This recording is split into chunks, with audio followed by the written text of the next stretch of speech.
So hey guys, welcome to my channel ভ্যাকামন traveller.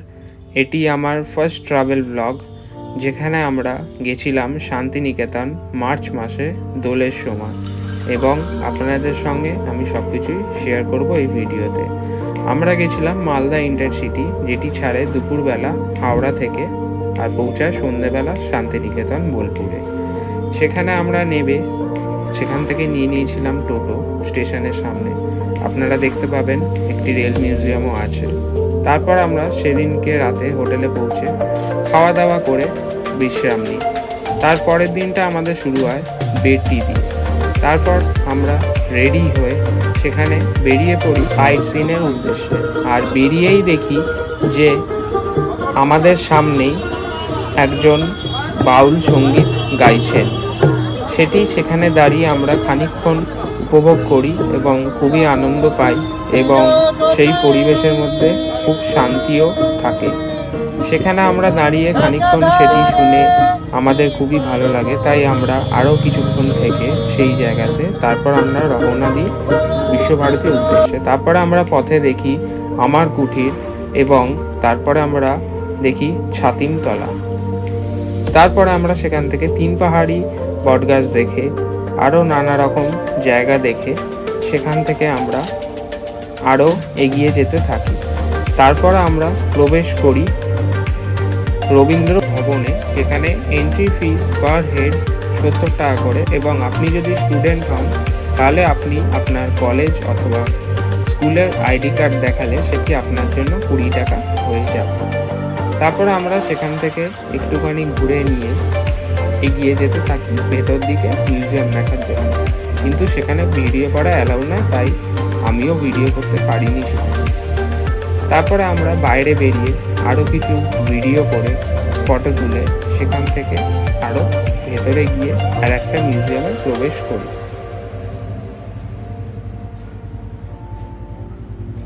তারপরে বেরিয়ে আমরা দেখি কালী কিঙ্কর বেজের স্ট্যাচু, শ্রী অমর্ত্য সেনের বাড়ি। তারপর আমরা প্রবেশ করি এগিয়ে গিয়ে শিল্পকলা গ্রামে, যেখানে আপনি নানা রকমের রাজ্যের নানা রকমের তাদের শিল্পকলা, চিত্র এবং তাদের সংস্কৃতির ব্যাপারে অনেক কিছু দেখতে পাবেন অথবা জানতে পারবেন। তারপরে আমরা এক এক করে সবগুলো ঘুরে দেখি, যেগুলো আমাদের খুবই ভালো লেগেছিল। আশা করছি আপনাদেরও খুবই ভালো লাগবে।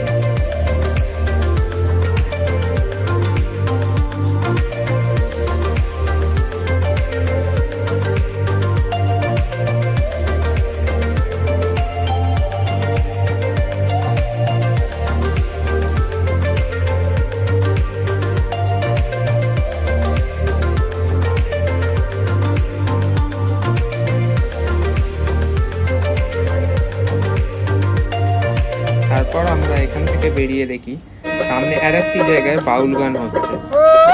আমরা সেখানেও কিছুক্ষণ কাটাই, এবং পুকুর পাড়ে বাউল গান শোনার একটা আলাদাই অনুভূতি। এটা আপনারা যারা শুনেছেন বা যারা পরে শুনবেন তাদের জন্য এটা একটা আলাদাই অনুভূতি। তারপরে আমরা সেখানে কিছুক্ষণ গান শুনি, বসি, এবং নানা রকমের পাখির ডাকও আমরা সেখান থেকে শুনতে পাচ্ছিলাম। তারপরে আমরা সেখান থেকে শুনে আবার চলে যাই আমাদের নানা রকম জিনিস দেখতে।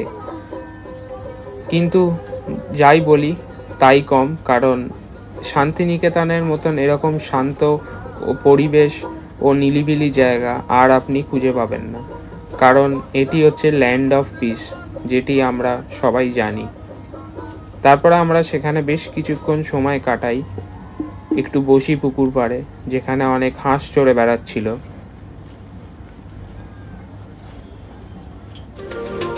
তারপর আমরা এখান থেকে বেরিয়ে যাই সুরুল জমিদার বাড়ির উদ্দেশ্যে, যেখানে সবার প্রিয় ঢাকের তালে গানটি শুটিং হয়েছিল। বন্ধ থাকাতে প্রবেশ করতে পারিনি। তারপরে আমরা সেখান থেকে চলে যাই আমাদের দুপুরবেলা খাওয়া দাওয়ার উদ্দেশ্যে বনবীথির হেসেলে, যেটি একটি আলাদাই অনুভূতি যাওয়ার সময়, কারণ এটি হচ্ছে একদম দুপাশে গাছের মধ্যে দিয়ে মাটির রাস্তা, যেখান থেকে আপনি টোটো করেই যেতে পারবেন। সেখানে আমরা গিয়ে দেখি নানা রকম পোষ্য, টার্কি, খরগোশ, নানা রকমের ফুলও সেখানে ছিল। তারপরে আমরা সেখান থেকে অর্ডার করি মাটন থালি। খাবার দাবার খুবই ভালো ছিল এবং জায়গাটিও খুব ভালো, আপনারা গেলে খুবই এনজয় করতে পারবেন। তারপরে আমরা সর্বোচ্চ 100 ফিটের বুদ্ধ মূর্তি দেখে সেখান থেকে চলে যাই সোনাঝুরি হাটে। সেখানেও আমরা কিছুক্ষণ বাউল গান শুনি, কারণ শান্তিনিকেতনে বাউল গান একটি আলাদাই ইমোশন বাঙালিদের জন্য, এটি সবাই মানবেন। আর তাই সেখানে খানিকক্ষণ শুনে খুবই ভালো লাগলো।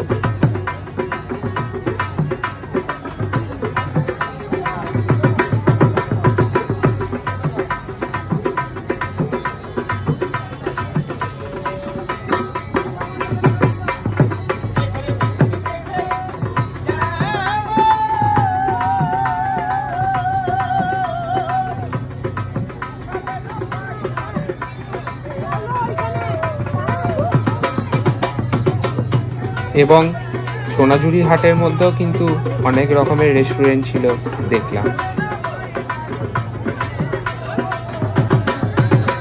আশা করছি আপনারা এই বাউল গানটি উপভোগ করছেন। জানি না আপনাদেরকে কতটা এই ফোনের মাধ্যমে আমি তুলে ধরতে পারছি।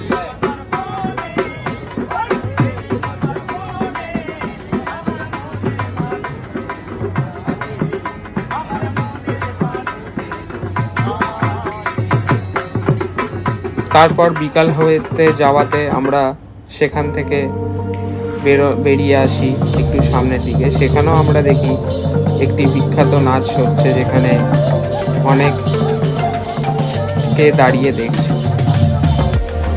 তারপরে সেদিন রাত্রিবেলা আমরা ফিরে আসি আমাদের হোটেলে। সেখানে আমরা রাত্রে খাবার খেয়ে ফিরে যাই আমাদের হোটেলের উদ্দেশ্যে।